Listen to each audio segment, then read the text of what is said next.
online looking for it to give it to them. And these sometimes are people who don't have homes, people who really need the information right now, people who are actually street involved as well as substance involved. So I want to be able to be available to them. So that's in the interim something that I've done. Mm-hmm. Now, how do you see over the years, how do you see the success of prevention? Has it really made a difference? All of the marketing, all of the handing out condoms, all of the preaching, all of the programs, have we seen real success in this community? So that's what takes me back. You know, if there are those who are not part of the community can't thrive. So we need people and companies who are willing to go and meet people where they're at. We need to go to Jane and Finch. We need to go to, you know, those areas. We have to go and meet people where they're at. If we're not prepared to do that, then we're not going to meet our mandate. We're not going to be able to save the people. And I think having those at the helm who are going to flee from the downtown core, because keep in mind, our community isn't the downtown. Our community is spread out here. We need to be able to reach them here. And we also need the funding to do it as well. So that's okay. Now, do you think there will be a cure for HIV? The truth is, I hope there will be. I have faith that there will be. But capitalism in a neoliberal society just tells me there won't be. If there is, they won't make it available. Okay. Now, I saw something in the US to where they're on the verge of finding a cure. Now, that came from the CDC.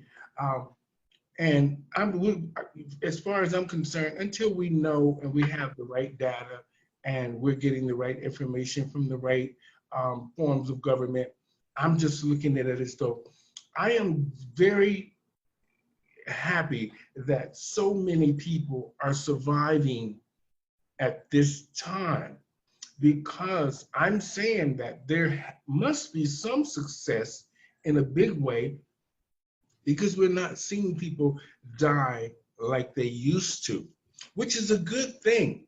And I take my hat off to the government and to the pharmaceutical companies for making sure that people have their drugs available to them.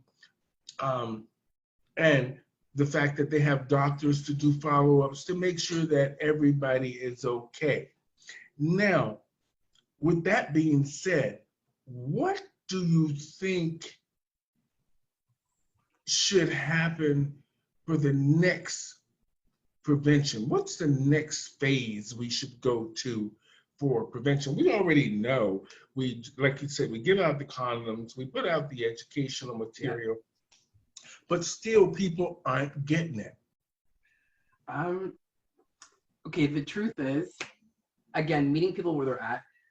What about digital resources? We live in a digital world. There's apps, there's X, Y, and Z, and I think there should be a brochure that says, if you're new to this country, download these apps, and these apps will navigate you. And I think that's what needs to happen, is an actual resource that navigates you from X, Y, and Z's of being part of Canadian life. Mm-hmm. Now, as most, like you said, most of the Black Caribbean and Black people live around the city and not in the downtown core, but yet the energy and the money focuses in the downtown core. So wouldn't you think that the Black population or the Black programs, there should be something focused downtown?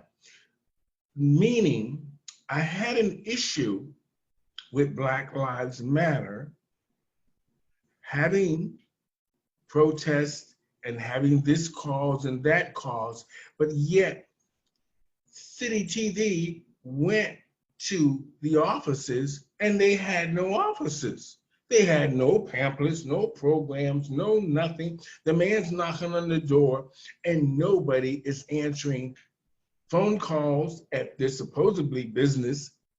Now, this is what I'm saying, is if all the money and the energy is downtown, your programs should be focused more downtown.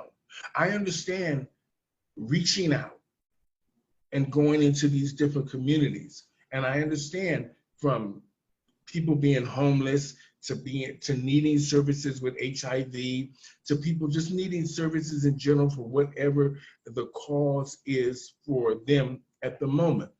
But the government has put these programs in place downtown because they know that that's where the general population of the LGBTQ community focuses. That's where they come to. That's where they congregate. That's where they socialize.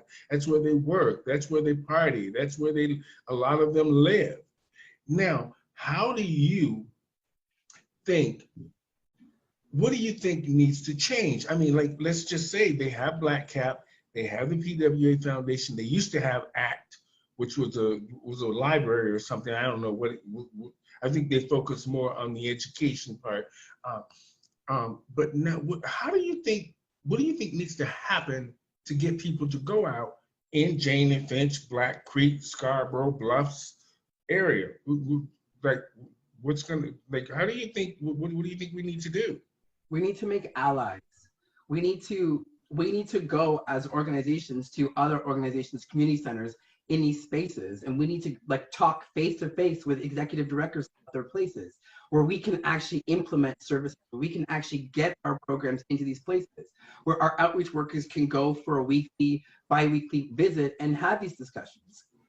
Now, now that you said that, I did a little homework. I went over to Regent Park, where they have an LGBT programs there for the older lesbian and gay two-spirited community, and they have a youth program. But when I sat around just so I could watch and see how many people actually showed up at these programs. The programs are there, but 2 or 3 people access them. Yes. So for me, it's about reaching people where they're at. And again, so what we're feeling is there are people who are actually not identified. They slip through the cracks.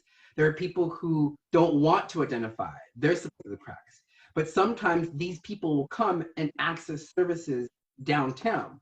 So, there are people who don't want to be associated with gayness. There are people who live completely different lives.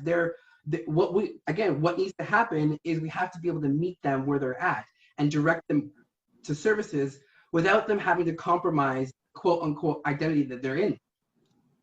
Okay, now I'm going to say this here because I think it needs to be said. It's been on my mind since he said this to me. Now, I asked someone to do my show because I felt that somebody from the community that I think is trying to do something on his own and trying to make an impact on something I think is probably a better market in the US than it is here.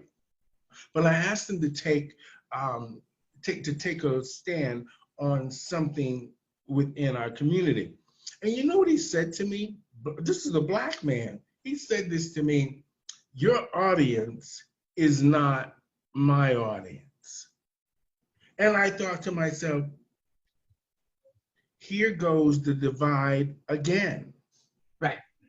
So yeah. You're listening to me and you're watching what I do, and you see that I'm not on one side of the coin or the other side, but our audiences are not the same.